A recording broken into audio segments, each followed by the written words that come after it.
This one is exciting for me. Yeah, it's exciting for me.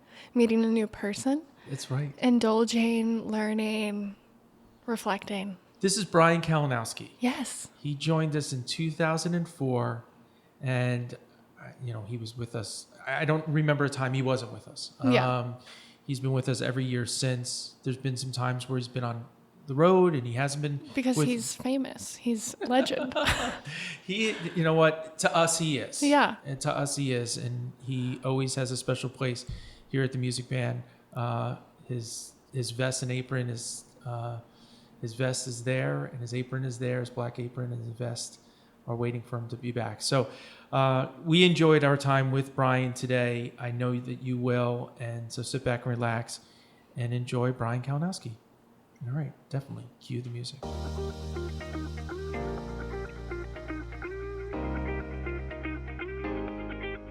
Kalinowski, welcome, Brian.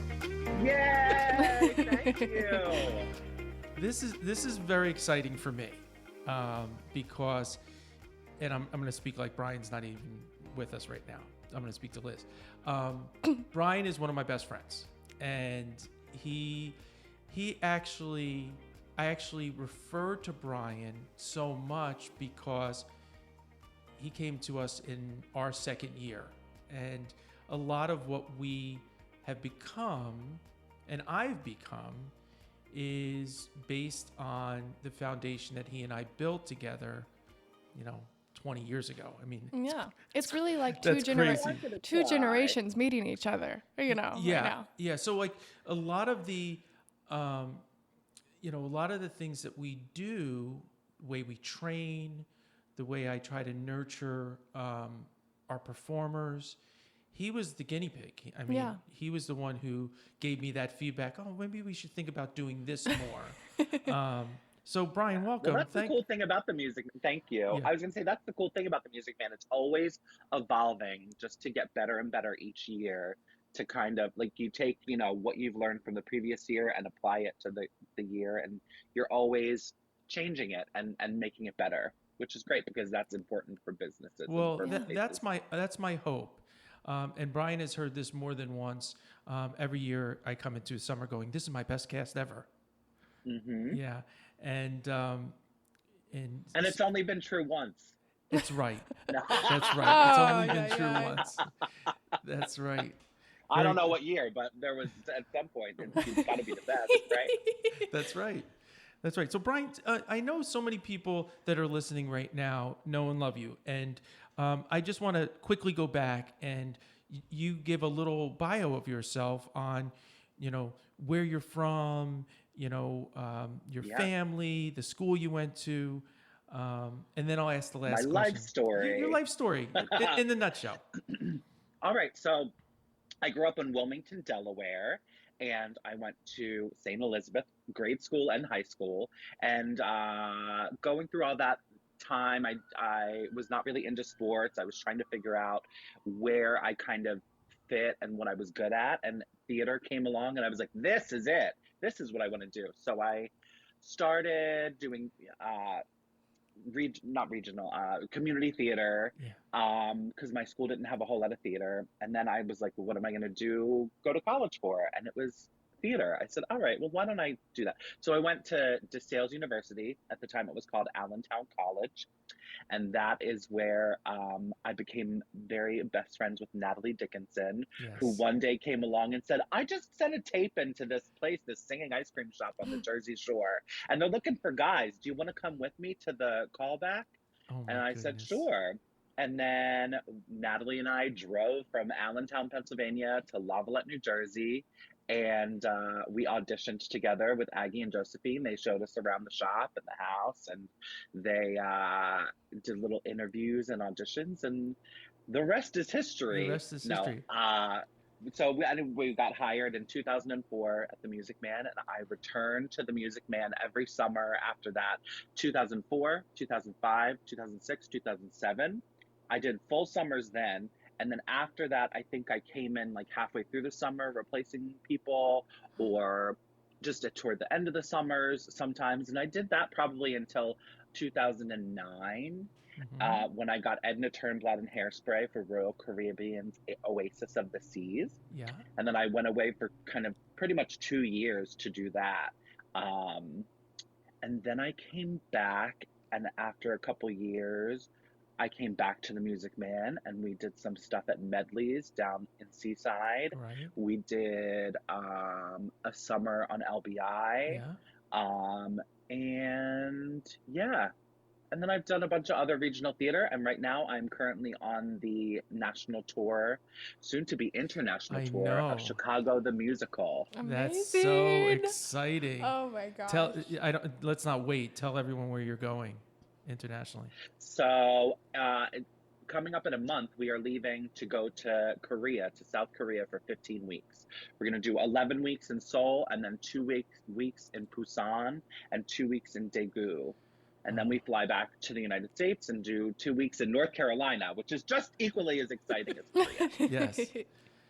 Well, that is so exciting, and we're so proud of you, and that you're going to hear that over and over again. Yeah. Well, But thank you for that. Tell us about what was your first theater memory. I mean, you started doing theater in grade school. Tell me what your earliest memory was. So when I was in kindergarten, we did the pageant, the Christmas pageant, and they only gave away 3 people who had speaking lines, and they were the innkeepers, and their line was, "There's no room in the inn." And I was picked as one of the 3 people to say the line, "There's no room in the inn." And I had this door that I opened that was like hung around my neck that was a fake door. So that was my first line ever that I was given in Okay, kindergarten. can you give us the line? That is so cute. Can you give us the line again, please? Yeah, hold on, let me. Okay. There's no room in the inn. Wow. Breathtaking. That was fantastic. That was so So good. that's how it all started. You know what I felt? And then I was Joseph in the other Christmas pageant after that. Sorry, what did you feel? I felt that there was no room at the inn. Yeah, there wasn't. Yeah, you're right. There was no room. Yeah, poor Mary and Joseph. They had to go out back and find some kind of nature or something. Oh my In a God. barn. Man. Indulging. I'm listening. I'm just happy to be here I'm today. So happy that you're here. I You really know, am. we've never met, but we're already so connected because we have this connection of the Music Man. Yes. Well, Oh, that's we so both know lovely. what it's like to be working on the floor at the Music Man. Oh, singing and ice how cream crazy shop. it is. Yeah, it is for all intents and purposes, a brotherhood of man, right? Yeah, totally. Which I love. We used to do that song. Yeah, and there's just recently, you worked in work. You still work, even though you're on the road, for the establishment in New York City that you've been at for years. Yeah. So I have been working at the Don't Tell Mama's piano bar on Restaurant Row in New York. Yeah, and cool. the other day, somebody reached out and said, "Hey, I have, they're looking for people at Don't Tell Mamas," and right away I said, "Oh, we need to put you in touch with Brian." And Yeah. there was no hesitation. Obviously I, reached out to you and said, so and so wants to talk to you about this, and you were like, "Certainly." So there is, even though you're not in each other's casts, there's still a network of people. Mm-hmm. Oh, totally. And that's, there are definitely people who have worked at the Music Man before. If they're connected with this kind of network or that network, they're always, even if we never worked together personally, I know if you approve of them that they're good people. Well, Thank you. So I, of course, recommend them. And of course, it's all about networking. And somebody even just messaged me the other day, non-related to anything theater, something having to do with my family. I'm always wanting to help people and be like, yes, let me connect you with this person who has this ability to help you. I always definitely want to. yes. I think networking is so important. It is so important, and I thank you for that. Tell us what you learned, what you felt you learned in your first season that you brought back to school, because you were still in college when you were a first No, year. I had graduated. Oh, you did. So how My old were first- you yeah. when you joined? So my first year at the Music Man was 2004, and that was right when I graduated college. Oh, So okay. yeah, that was my last year. So I came into the Music Man saying I'm going to save up money this summer so that I can move to New York. Okay. Okay. So I did the summer at the Music Man, and it was great and amazing, and like it's such a learning experience, and you're trying to cram all of this information and learning into a summer, which is so fast, right? Right. And it's just a very intense experience. And so you're trying to get everything out of it. Luckily, I was able to get a lot out of that first summer and catch it all as much as I could. Then I went to New York and moved there and had a year experience there, which was ups and downs as it always is. I mean, it's just crazy to move to New York from college. And then I went back to the Music Man for my second year, and I did our opening night. I remember the second summer I was there, and Irene, Josephine's mother, came up to me after the show, and she was just with tears in her eyes, and she was like, "You have completely changed as a performer.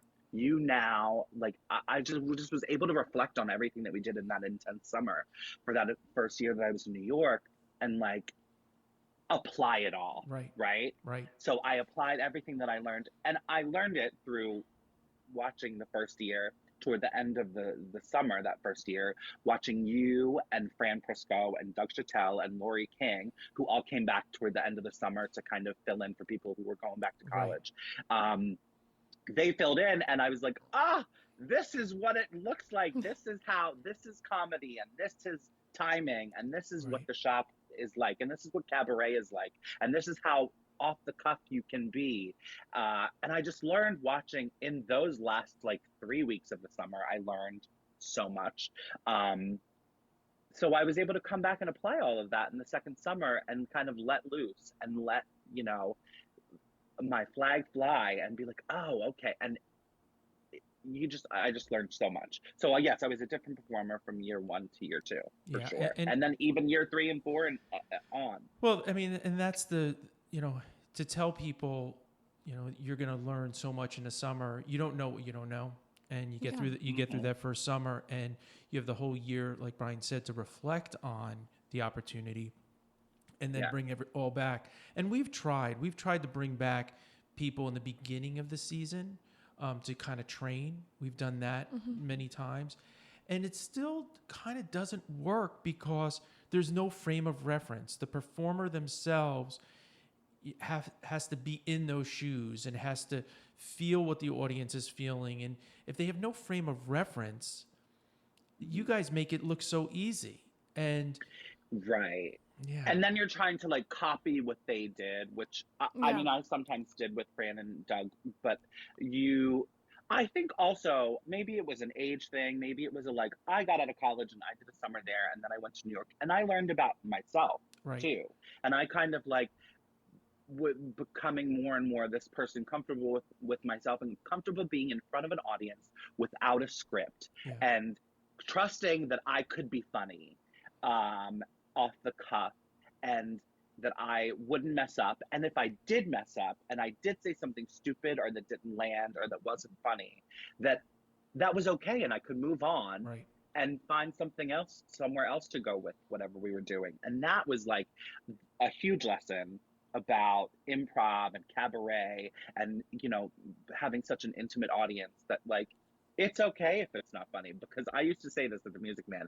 I would say every like 2 out of 11 jokes that I would say were funny and would land and would be like keepers, right? And Olivia would say, oh yeah, right, maybe like 1 out of every 10 or Right, 15. But and that's okay because I had to get through all of those ones that didn't land to get to the really funny ones, right, right. and you learn why they're not funny and why they didn't work, and you're like, oh well, then this would probably work, or this timing, Right. and that's what acting is all about. Like that's like such a huge lesson in whether you're doing improv or musical theater or straight plays or whatever. And it's all about sharing too, that stage, and Hmm. allowing the performer. If I'm working next to Brian, um, allowing him to have his moment and just feed his moment, and Yeah. just take a step aside and really not even a step aside, just assisting you. Yeah. And what's really interesting and fun for me is how different you are when when Kate's in the room. You know, when Kate Holloway is with us and it's the three of us on stage, it's none of us are trying to fight for the spotlight, but I just stand aside and watch both of you. Well, that's also the magic too. It's like you find the right people who have the right connection, and you're kind of like, oh, well, this is like, you know, like lightning, Right. or like magic. It's great. It's amazing. I mean, my first year, we hid in the kitchen. We were like, don't call on us. We're nervous. We don't, we Yeah. would, and then Aggie would be like, come stand next to me while I'm doing the monologue and I have people to bounce off of. And he would bounce off. And sometimes he would try to bounce something off you and you'd be a deer in headlights and be like, I don't know what to do. I don't want to mess up or I don't want, but then if you just like stand there and have a conversation and it's very, I mean, it was great. So yeah. And then you add Kate along or like Olivia or, you put somebody else in the mix and it's like, oh, this is like Right. easy. It's so much easier because you have all these people who are very funny and to bounce things off of, and it is just amazing. Yeah, and by you being able to watch Doug Chattel and Fran Prisco with me, who were Yeah. my, right hand men for many years, you kind of just fell into that, and Hmm. I love having all of you on the floor. It's so much easier for me because I don't have to come up with the material. I could just set you guys up Yeah. and you guys can run with it. So yeah, you I'm so thrilled that my mother-in-law Irene said what she said about you, that I didn't realize that she said that. I always felt that. I always felt that you were a totally different person your first and second year and beyond. I remember you in your first year, but I really remember you in your second year. Yeah. And so I'm so happy that she said that. And, sometimes it takes us a little bit more time and we need to reflect on, our times on the stage, even in roles. I know I've had this situation, I've done a role and I've been in it and you run it for a period of time and then the show closes. And then 3 months later, you're like, oh man, I missed an opportunity. I wish I could do it again. Yeah. Well, So I got that with Chicago. So I was on the tour in 2020 and we did 15 performances and then the world shut down, right? Mhm. So I got to come back and go into a complete other, like, 5 weeks of rehearsals with the director and the choreographer, already knowing the show, already knowing the choreography, already knowing the track. So I was like, oh, we can delve so much deeper now right, into this character and I get another shot at it. right. And now I feel like I feel so much more solid and now I've done it for like 200 some times. So obviously, I know the part, but I just connect and I understand so much more about the character And there's than I so did in 2020. and there's so many careers out there that people would find that um, drudgery, that you're doing the same thing every night. People say to me all the time, like, don't you get bored about what you're doing? I'm like, no, it's so exciting to be able to, put a bad performance behind me and go, okay, I'm going to do this better. Or I'm going to inflect this differently. Or, if Mhm. I'm ever in this situation again, I'm never going to stick my foot in it that way. Um, Yeah. Well, and for some, I mean, you're doing the same thing, yes, but it's not the same thing. It's not the same show. right, Yeah. Like, even in a scripted show, right? You're going out there and like I feel like there are shows sometimes in Chicago where I have a good show or I have a not so great show. Or there are some like, yeah, my act one was great, my act two was not. Whatever. right.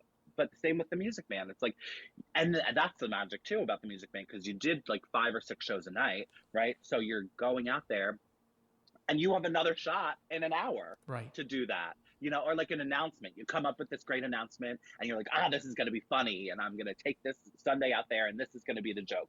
And then the joke doesn't really land and you figure out why it doesn't land and you're like, oh, it's because I worded it wrong. Or, Or you didn't take the Shaka breath. Khan is a funnier word, right? Yeah. So that's what RuPaul always says, that Shaka Khan is always a great punchline because it has consonants, many consonants, hard consonants. So and you could try it again in an hour. Right. Right. I love that. And I love that you were able to capture that and, keep building on, the building blocks of what makes this place so special. And, a lot of people still come in and they're like, we come in all the time and we've never seen the same show twice. And, I'm like, well, that's great. I'm so happy. I mean, there are times I'll go up to customers and I'll go like, hey, was that any good? Like, were we okay? And they're like, it was fantastic. And I'm like, and they don't think I'm lying to them or I'm trying to pull, a compliment. I'm not trying to pull a compliment. I'm trying to say, oh, I wish that went better. Right. Yeah. So, Also, I have to say, just aside from the performance aspect of it, a lot of the stuff that I learned at the Music Man too, as the years progressed, I was given more and more responsibility off stage, and that I learned a lot too. So I got the stage experience and the performance stuff, but I also learned like how to manage people and how to change a grease trap and how to clean a grease trap, how to, close out a cash register, how to do all of these, like Excel. I learned a lot about Excel spreadsheets. I learned, the list could go on and on and on. One of the biggest things that you taught me was because I was like, oh God, you handled this really rough situation so well. How did you do it? And you said, well, what I focus on is gathering as much information as I possibly can. So, right, you're confronted with something that's like pretty, stressful or whatever, and you're just trying to gather as much information. And that's what always sometimes, like in a managerial sense, I would stop myself and be like, okay, you're just trying to gather information right now. Gather information, and then you can decide once you feel like you have enough information on how to proceed with it. Right. Yeah. And so many times and I don't do this, 100% of the time, but so many times you rush to judgment on a situation and, sometimes you have to make decisions quickly. And I laugh, Josephine and I, we go through this daily. And there have been times where someone will walk into my office and ask me a question, and I'll answer the question. And as soon as the words are out of my mouth and they turn the corner to go back out into the fudge shop and go into the shop, I turn to Josephine and go, oh, that was the wrong decision. Like that fast. That fast, because I thought about it for a split second. I gave them an answer which I really truly believed in at the moment the words came out of my mouth. But as soon as they walked out, I went, "Oh, that was the wrong decision." And sure enough, it was the wrong decision. And sometimes you can't change. You gave someone a directive, go for it. And I don't want anyone to fall on their face, and I don't want anyone to, I would never give somebody advice that I thought was going to hurt them. Yeah. Most of the but time, it's like being on the stage. It's like you get another chance to do it. Right, exactly. Tell me the story on how. I mean, you have so many. You and I created so many parody characters together, and tell me what you remember, and I'll share with you if you want to remember. How we came up with Edith and Archie. Okay. First of all, my memory is so bad. So let me try to reach way back there.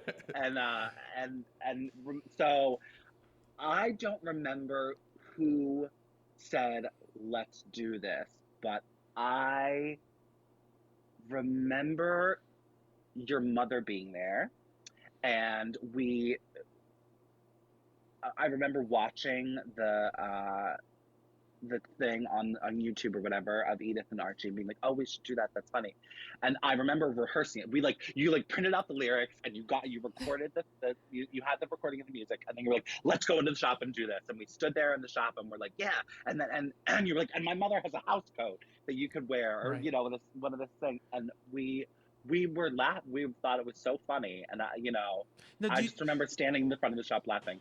Do you have a vivid memory growing up of Edith and Archie? Yeah, I mean, we watched it. It was on TV, definitely. And my dad watched it.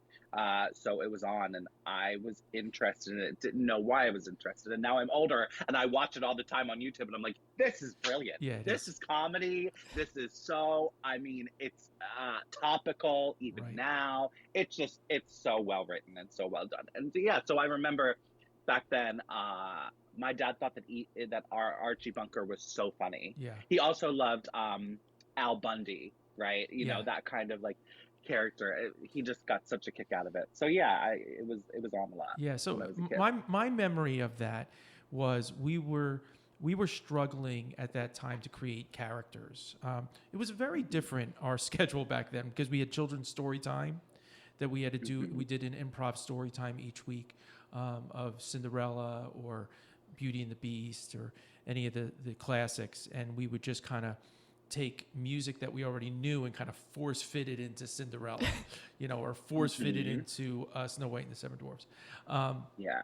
And, this one particular time, it was, Brian and I we were late night people. Oh yeah. We were late night I people. still am. So we would go get something to eat, and then we would come into the shop and just try to work on bits. And that particular night, I think I, poked you or squeezed your butt or something, and you went, Yeah. "Oh, Aggie," and I was Oh just yeah. right, and I was like, "That is Edith Bunker." hmm That's Edith, and it kind of grew from that, and then you were talking more and more like this character, and then we kind of put it on its feet. And in the beginning, we were really being, I don't want to say conservative, that has the wrong term nowadays, but Yeah. Yeah. we were very careful about putting you in a wig, Yeah. making We you were keeping it very kid friendly all the time, right. which it still is kid friendly, right? It But is like, kid friendly. It definitely is kid yeah. friendly. But we were taking it from a standpoint that we were singing songs that were cut out for that particular performer. Mhm. And then when we started doing Edith and Archie more, we the audience was really taking to it, and that Yeah. brought And that that's another thing of like how you start it versus how you learn what's funny about it and why people are connecting with it and like what doesn't work, you know, and it worked. it worked. It worked, and then and then we moved into Sonny and Cher, and we did a Sonny and Yeah. Cher bit, and you did Annie. We did a rewrite to Tomorrow. And I remember how Annie came about. There was a bridal shower that came Right. in private party, and she loved Annie. Yes. And they were like, "Can you please do something with Annie? Can you do Annie songs, right?" And I guess her family was like, "Please do Annie." And so Aggie was like, "Brian, you're gonna work this bridal party. This private party? What if you put on a wig and you were Annie?" And I Yeah. was like, "Yup, Got got it. it." We wrote this parody lyric, Yes. and the line at the line at the end was not what the line ended up being when we did it in the shop. Yeah. But Yeah. It really took on its own life, and Annie became this character that we for a couple years. I'm not going to say a lot of years, but a couple years, it was a number that people expected to see when they came in. And it got to the point where you did it so much that we kind of stopped doing it. It was like kind of Cher. There was one particular night, Cher, I remember the first night we brought Cher out, and I had seen you in rehearsal, and we worked it in rehearsal quite a bit. And then I watched the audience because I was really concerned about how the audience was going to take to a 6-foot man with a big long black wig on acting like Cher. So I watched them carefully, and they just loved it.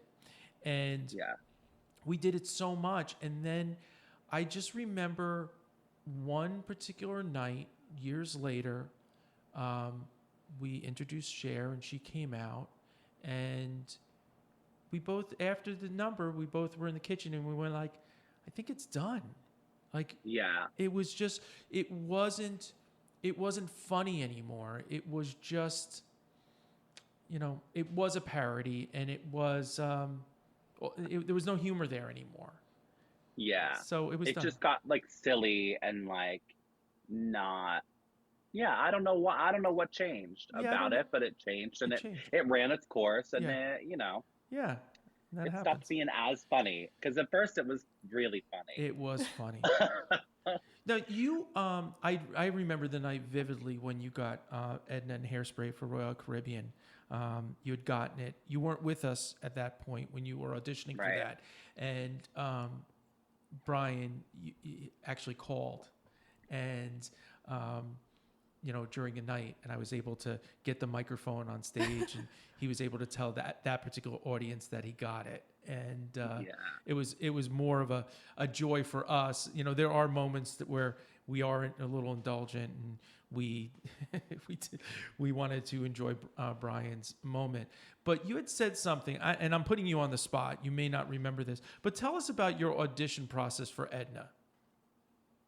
For Hairspray, it was an open call, this huge open call for Royal Caribbean. And I was like, it was one of those, like, I woke up in the morning and I'm not a morning person. And I woke up in the morning, I'm like, oh God, do I even go to this audition? There's going to be hundreds of people there. And there's no way I'm going to get it. And I was trying to talk myself out of going and going back to sleep. Didn't do that, thank God. Um, Got up, went to this huge audition, tons of people, and got a call back.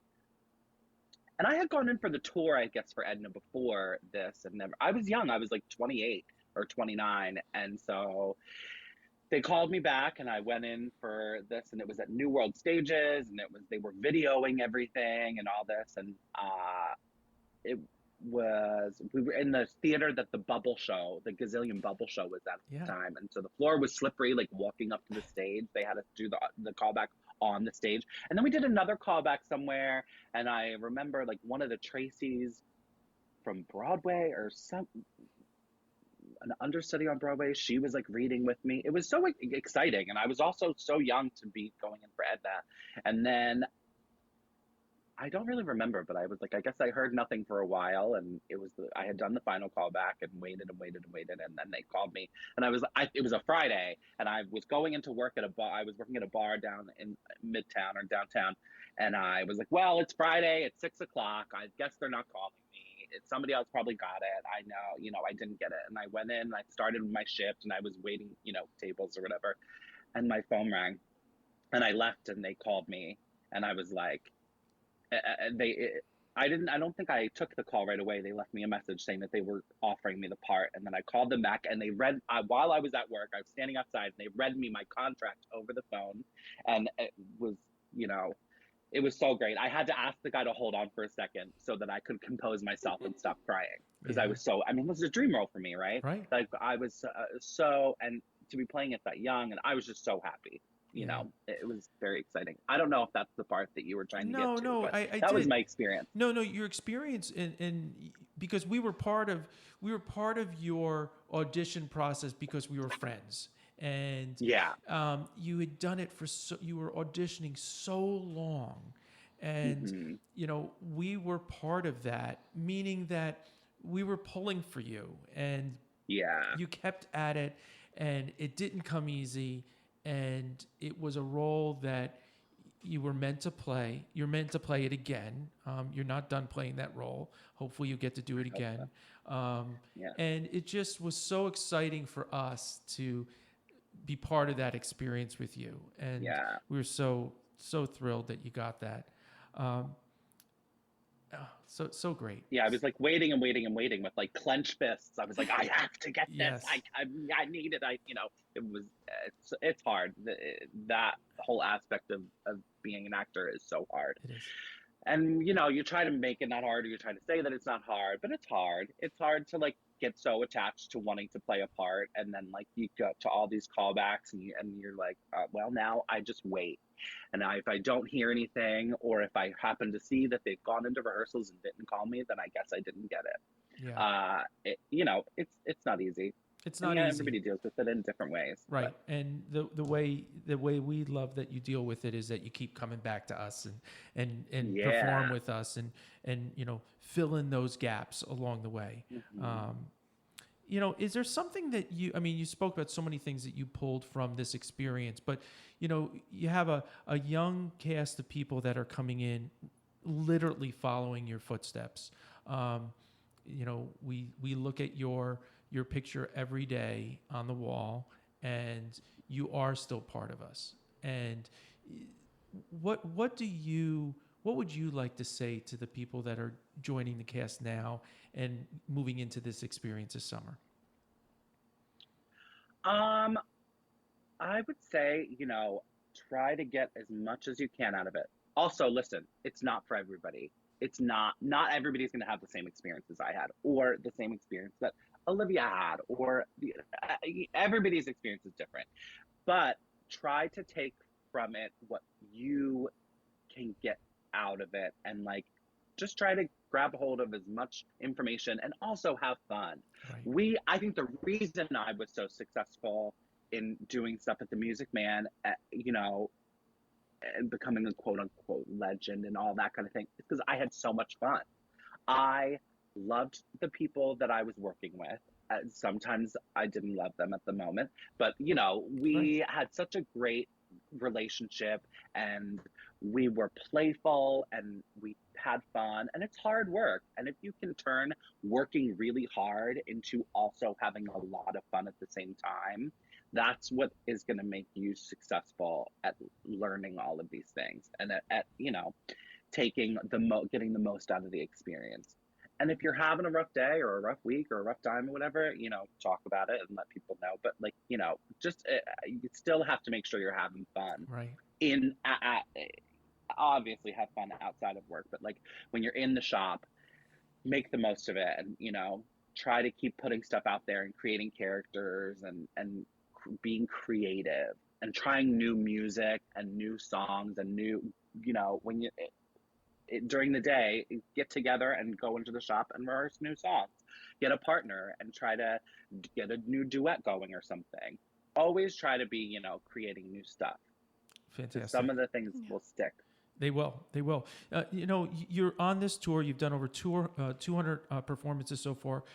Quickly talk about your vocal health and staying positive. Yeah, I'm not the right person to talk about with vocal health. Let me tell you, I did Edith. If you've heard Edith and Archie Bunker, that I was doing that sometimes 4 times a week, and I was just like screaming. And so now I have vocal cords of steel. Nothing's gonna take these babies Yeah. down. Knock on wood. Yeah. Um, so yeah, vocal health. If you're uncomfortable or in pain or any of that, you've got to say something to someone. Um, but I don't know that I'm really the most vocally healthy person. I just happen to not have an issue. I think that, like, and I don't know how I did that. I, I, my body just doesn't, I can usually sing through sickness, which you can too. Hmm. You're usually good at that, but you also know your body enough to know when you cannot, Right. right? So that's a good thing to know too. You have to really be in touch with your body and know, I'm not going to have these notes because this is how sick I am, or I feel sick or whatever, but I can think through it, and I'm just need to warm up more, Right. right? Right. Um, I do warm up on tour vocally, but because we have to. We have a mandatory warm up every day, so that's good because that makes me Mhm. warm up. But a lot of times I warm up throughout the day and I'm talking anyway. So, Sure. that warms up. And I don't really have a hard vocal track in the show at all. I think like the highest note I think is like a G, right? So, um, but at the Music Man, uh, I don't even think I would warm up then. That's terrible to say. But if you need to, you should know your body. If you need to Right. warm up and you need to warm up, then warm up. If you know the other person that doesn't need it and you're going to vocally fatigue from over warming up, then don't. Then Right. let your warm up be coming into the shop and talking, and shouting over people is also hard. So you Mhm. have to find a way. If you're bad, not bad at, but if your voice fatigues from shouting the announcements, then you know that a lot of your announcements need to be short, or they need to be structured in a way that is going to get everyone's attention and make sure that everyone is silent before you start talking. Right. And that's hard to do and to control it all the time, but know that those are what you're going to try to be going for. Yes. Those kind of announcements and those kinds of songs. Right. Know that what kinds of songs that are good for your voice, and don't try to sing outside of your range, which I tried to do many times, and I learned the hard way. Right. Well, that just doesn't sound good, so just change the key. Right. Exactly. Well, we're finishing up, but there's one last question before we get into the sprinkling of questions. We do a thing on our podcast that we sprinkle you with questions.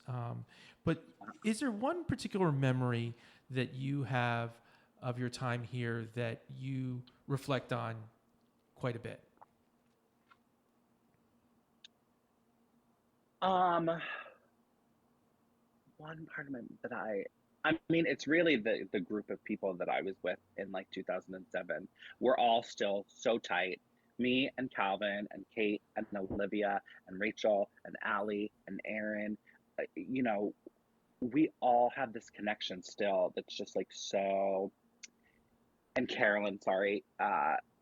So those connections with those people are what, and with you and with Josephine and with your families, and with other people that weren't necessarily there in that year or two period of time, but like all of these connections, Jacqueline and Sean, these friendships that I will carry with me through my entire life, who I can call at a moment's notice. I'm like, I'm in Point Pleasant, New Jersey. I'm coming to your house. Right. Those kind of relationships, those are what I remember. And the laughing, we laughed so hard when we were at the Music Man, whether we were on stage or hanging out after work. We laughed to the point where we peed our pants. I mean, literally. And those are memories that I will cherish forever and ever and ever. I mean, just the laughter.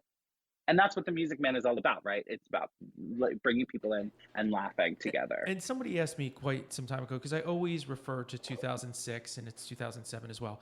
I always refer to that cast as, my favorite, right? Or the best cast I've ever had. Although it changed last year because last year's group was pretty spectacular.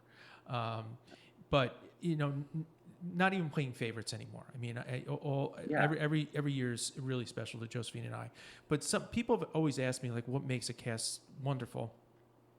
And, I pondered that a lot. And really what it comes down to is that they love one another, that they respect and love one another. Respect is the big word because, as you mentioned in your time today, there were times where we got on each other's nerves and we screamed and we had issues. Oh my God, we fought.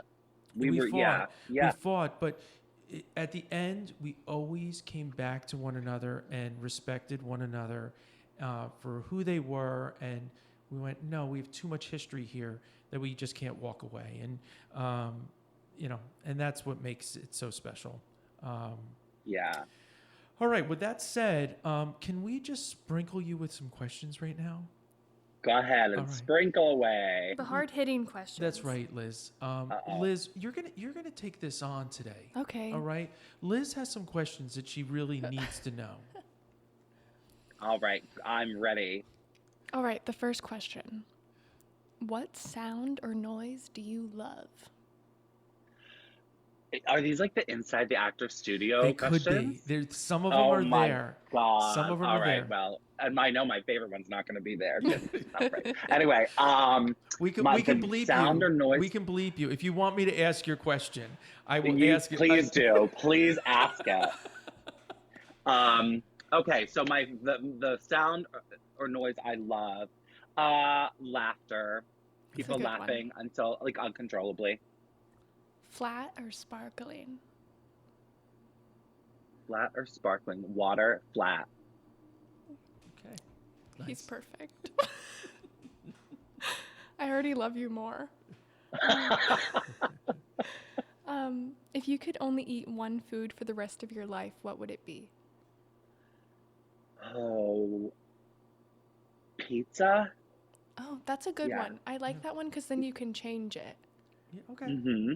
I always Yeah. pick something that you can like change a little bit so you don't get tired of it. Yeah. Really, for me, it's all about anything with cheese and bread. I'm That there. too. That Cheese too. plus bread. And then That's just you dip got it me. in so much ranch. I really thought you were going to say, Yeah.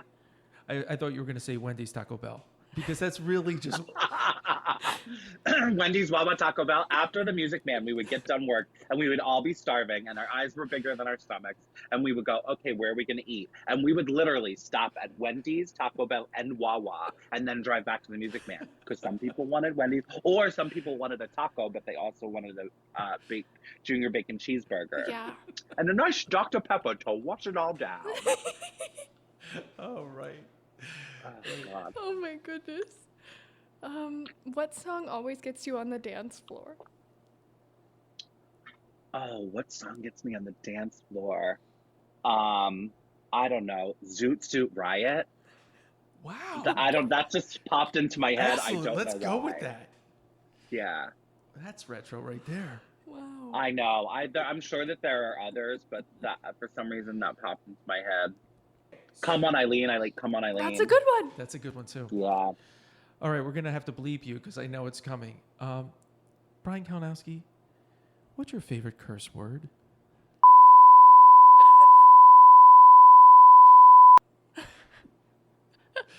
Yeah, we're probably not going to use this. Oh, that was funny. Okay, great. That is good. All right, go ahead. Who would play you in the movie of your life? I mean, it's not age appropriate, but Nathan Lane. Oh, yeah, that would be good. Yeah. That would be Or good. I could play him in the story of his life. All right, go ahead, Liz. Let's go. This is your final question. Oh, I don't like that it's the final question. I don't like final. This one's so That much makes me fun. sad. This last question, we do a finish the lyric. So I'm going to give you one word, and then you're just going to go on with a song. Okay. All right. Your one word is like. Like a fish plucked from the ocean, tossed into a foreign stream. Always knew that I was different, often fled into a dream. If I sing too Amazing. much of the song, you can't use it because of copyright. That's right. Well, thank you so much. I know you're busy, and I know you wanted to sleep in today. And I thank you so much for taking the time. Now, tell us, when are you in North Carolina after Korea? Okay, so actually, right now I'm in Johnson City, Tennessee, and we are going from here to Pembroke, North Carolina, and then we're going to Durham, North Carolina for this weekend. And then I'm going to North Korea for 15 weeks, and we will be, I know that we're done in North Carolina September 25th. So the 2 weeks prior to that, we will be in North Carolina. Okay. Yeah. Fantastic. Well, we are going to definitely Zoom with you at some point during Yes. this summer. And, sadly, we're not going to see you this summer, but we're going to be with you when you're in South Korea. Yes, I would love that. We can do a little FaceTime all the way from South Korea. All right. I'll be there all summer. But good luck. Have a great summer. Well, Have an thank you amazing, so amazing much. summer. And I hope that it's wonderful. I'm so proud I made it through this whole without an ugly cry. Me too. Yeah. So stay well, and we'll be texting. And Absolutely. we'll talk soon. Love you, man. All right. Love you. All right, Bye. Bye. Well, there he is. There he is. It's so great, isn't it? It is great. I think it was just wonderful for me. He speaks so passionately about everything that he has done. And like even hearing when he was talking about his first line ever, I was like, that is the cutest story. Right. And I feel like emotional, like I've known him for years. He just has this way of talking. Yeah, and that is what's so genuine about him, and that comes through to everybody that's here. Yeah. The audience that's here.